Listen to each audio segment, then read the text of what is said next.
I'm starting off today with a movie called The Killing of a Sacred Deer, directed by Greek filmmaker Yorgos Lanthimos. The Killing of a Sacred Deer is one of the most twisted, puzzling, and disturbing psychological thrillers I've seen. It stars Colin Farrell as a heart surgeon who becomes the obsession of a friend of his daughter's. He's played by Barry Keoghan, and we soon discover the source of his fascination with the doctor.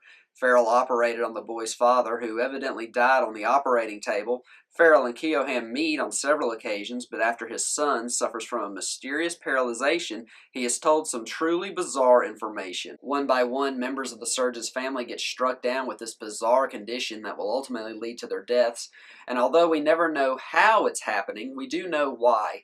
Because the boy lost a family member at the hand of the surgeon, it's only fair that the surgeon loses one too.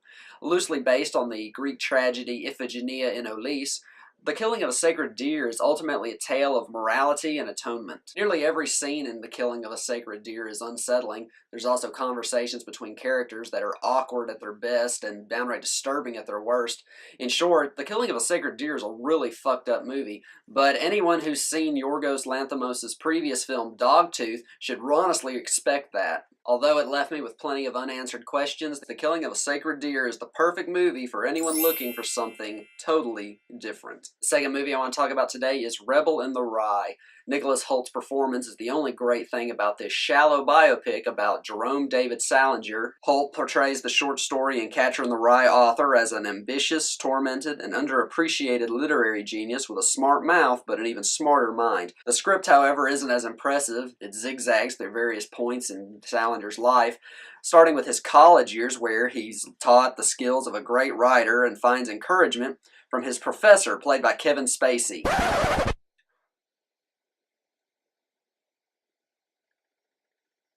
Probably should have reviewed this one sooner. Unsavory casting choices aside, this opens Rebel in the Rye to an overused student-teacher relationship story and makes the movie less about Salinger and more about the creative process.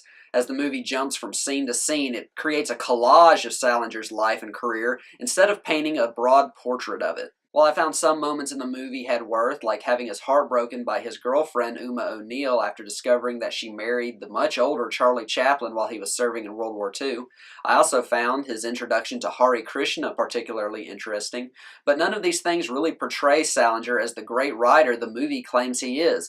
It's all say and no do. The movie keeps telling us that Salinger is a great writer, that Catcher in the Rye is a great book, and that Holden Caulfield is a great character. Okay, movie, show us, but The Rebel in the Rye never does. Rebel in the Rye ends up being a dissatisfying, frustrating, and surface-scratching biopic with a Oscar-caliber performance that outshines everything else about it. And the last movie of the day is Lucky. The movie gets its title from its main character, who everyone in the little town it's set in knows as Lucky, and he's played by the late, great Harry Dean Stanton. The movie plays out like a kind of slice of life, taking us through Lucky's daily routine and getting to know him in the process. After an unexpected fall, the 90-year-old Lucky realizes he's nearing the end of his life and begins to pine over troubling questions of what's next for him. Because he's an atheist, Lucky doesn't believe in souls or an afterlife.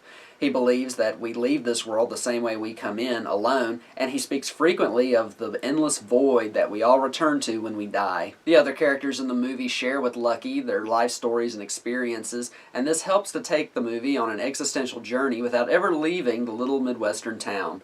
Harry Dean Stanton sadly passed away only months after the movie premiered at South by Southwest last year, and I can't think of a more fitting movie to go out on than this poignant comedy and parable about life, regret, and the acceptance of death.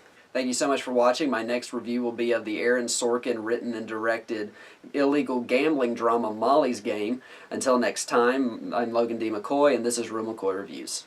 Been very good today, so you get one of these. What do I do with this? Stick it up my ass? How about you just suck it?